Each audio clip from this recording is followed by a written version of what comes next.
Hi guys, welcome back to my YouTube channel.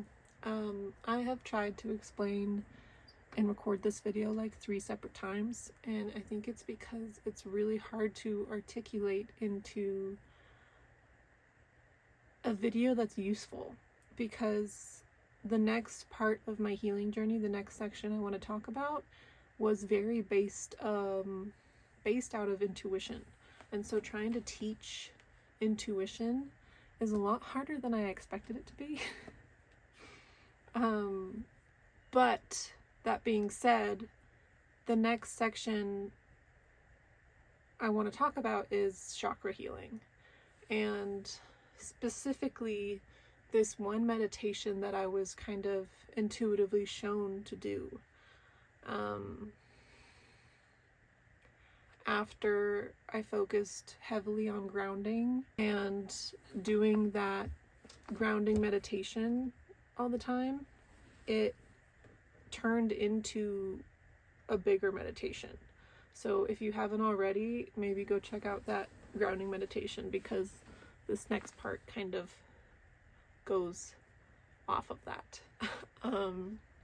The thing about this meditation is it has the potential to show you what chakras you need focusing on, just based off of what your body shows you and what your body needs. This was a time where I started to do something I like to call following my intuitive thread. And there's many ways you can do that. The biggest thing that I did during this go inward, stay home and meditate time was through meditation. Following your intuitive thread can look a lot like just trusting yourself. When you go into meditation and you get to that kind of that space where your thoughts are quiet, you're calm, and you're grounded, and then something comes up, like say a memory, or maybe a color, or a sensation in your body, or even just a simple thought. Misa's going crazy right now. I'm having a hard time recording. When you're in that meditative space, those memories or thoughts or color or sensation that comes up is usually a tool. When you're in that meditative space, you can allow whatever to surface, and you do it without judgment, without forcing anything, without really trying. If you can just let it be, usually a sensation or an emotion or whatever the thing is will come up and resolve itself. That's what I mean by following an intuitive thread. So if, for instance, this next part of my journey was very focused on chakras, and when I would meditate and do my grounding meditation, I was guided to certain parts of my body and I would be shown colors. And so I would just kind of meditate on that color and kind of focus on that specific color and maybe the sensation it's bringing in my body. And it kind of just slowly, if I allowed it to, it would show me things that needed to be healed or worked on or seen or loved. And that was what was so rad. And then also the meditation. So the meditation that I was shown was more of a chakra alignment meditation, and it was a very grounding thing for me. But it also showed me where in my body I needed to focus on too. It was kind of a tool that was my starting point to what sections of my energy I needed to really hone in and align and focus on. So this meditation, you start by grounding, in my grounding meditation, you breathe in Mother Earth's energy into your root, and then as you breathe out, you're growing roots. So you start with that, and that same flow of energy, you breathe in, and then you breathe out, and it goes back into the earth. That same flow, but continued. So you breathe in through your root, breathe out through your root, and then you can continue it. So you breathe in through your root into your sacral chakra, and you imagine it in your mind's eye. So as you're breathing in, you imagine your root glowing red, and then your sacral chakra growing orange, and then you breathe out and you go back down. And you can breathe into your sacral chakra for a little while, making it brighter and orange and glowing, and then you can go up a step. So you breathe in up through your root, your sacral, and then you land in your solar plexus. And then you breathe out and go back down. So it's just this never-ending ladder until you get up to your crown. So eventually you're breathing in Mother Earth's energy up through your root, your sacral, your solar, your heart, your throat, your third eye, and your crown. And then as you breathe out, you go backwards. You go crown, third eye, throat, heart, solar, sacral, root. But it takes a while to do this meditation because you're really trying to visualize each chakra as you're doing this. I usually go very slow with my breathing as I do this. I'll kind of show you what I mean. It's like,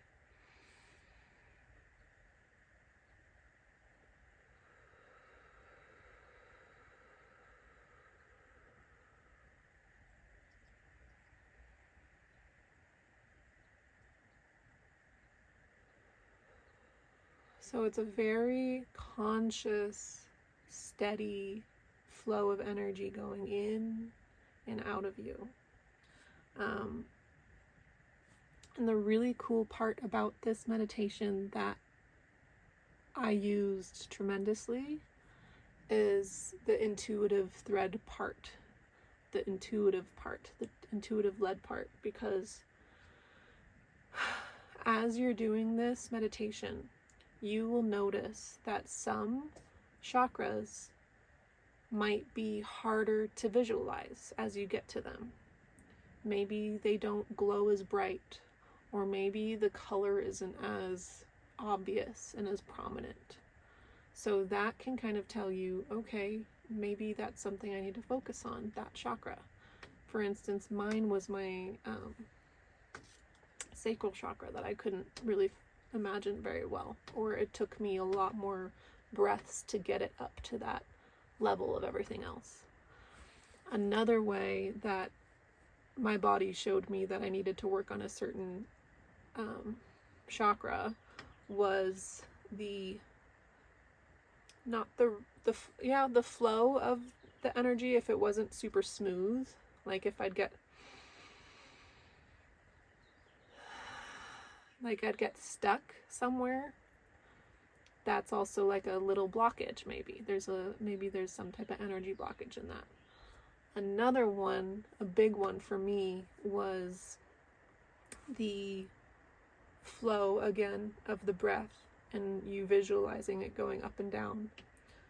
But if it's not just a straight up and down path, which it should be, for instance, mine at my solar plexus would kind of do a curve and then go back up straight. So it went like, if I'm sitting this way, it went like that. Kind of, it made like a weird little curve. And my intuition showed me that that was because my solar plexus chakra wasn't centered within me.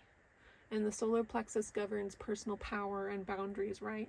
So my intuition was like, oh, maybe it's because I'm giving away my energy. I'm giving away my power. in which my boundaries were, I didn't have any. So my solar plexus was out in front of my body instead of within my energy. And so those are some ways that meditation can really show you different,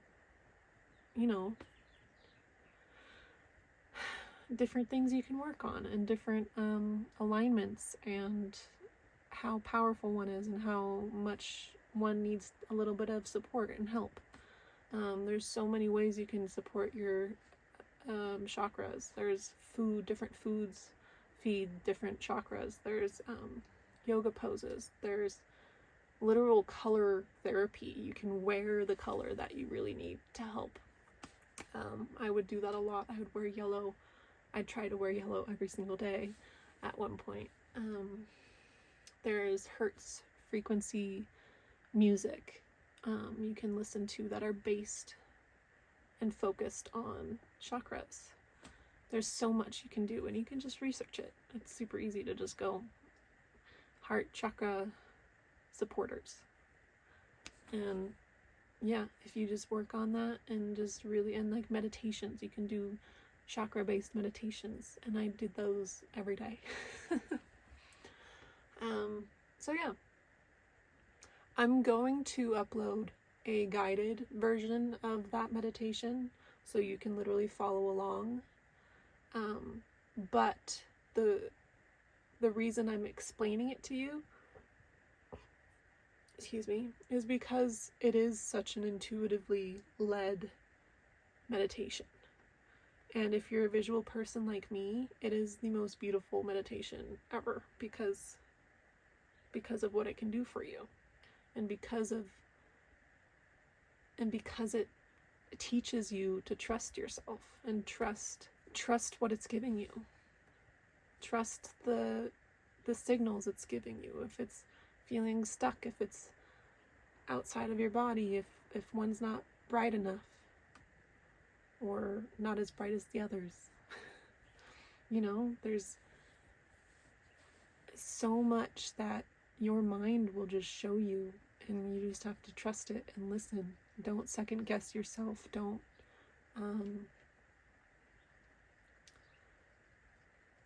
try and fight it. Just allow it. Allow your mind and your body to show you what you need. It's really that simple.